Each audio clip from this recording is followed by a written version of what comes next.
Nostradamus de 1568. Effectivement, cette année 1568, je n'avais pas fait attention qu'elle recoupait l'épître de Nostradamus au pape Sixte IV. Parce que Nostradamus, dans cette épître, avait annoncé que l'année 1567 serait très importante, que ce serait la naissance de sorte d'antéchrist. Alors, cette épître, on la connaît en italien. Elle est parue immédiatement dans les années 1560. On la connaît en français, mais uniquement par le biais des manuscrits. On va dire que ça n'a pas été imprimé. Et, à mon avis, s'il y a eu des éditions des Centuries datées de 1568, c'est en rapport avec l'épître à Pie IV. Et selon moi, l'épître à Pie IV devait figurer en tête d'un ouvrage de Nostradamus, tout comme d'ailleurs l'épître à César, avant même qu'elle soit intégrée dans un cadre centurique.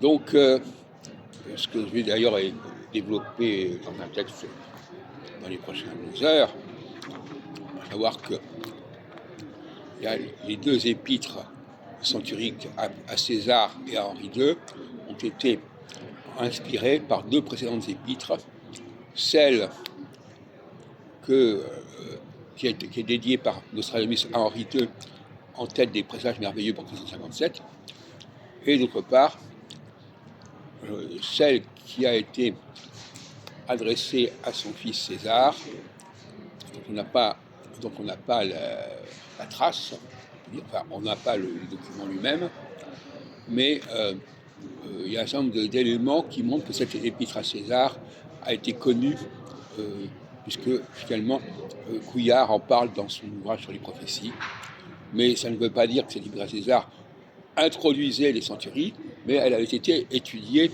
elle avait été publiée en tant que telle, et donc croire que parce que l'épître à César a pu être signalée, ça veut dire qu'il y avait les centuries qui étaient avec. Non, c'est une plaisanterie.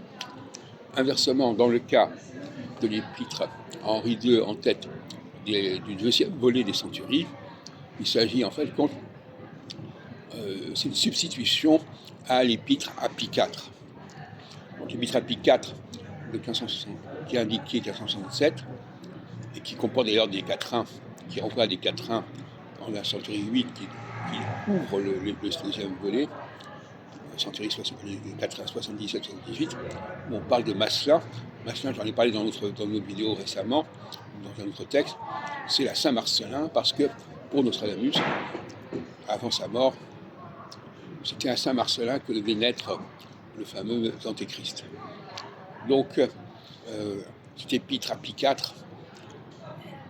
elle sera remplacée par une épître à Henri II, une épître à Henri II qui n'a rien à voir avec la première épître à Henri II, c'est merveilleux, puisque l'épître à Henri II renvoie au XVIIIe siècle, 1792, alors que ça n'a rien à voir avec la première épître à Henri II, de ces présages merveilleux que j'ai mis en ligne d'ailleurs, quand j'ai publié en 2002, l'édition RAP 4, sous le titre Document exploité sur le phénomène Nostradamus.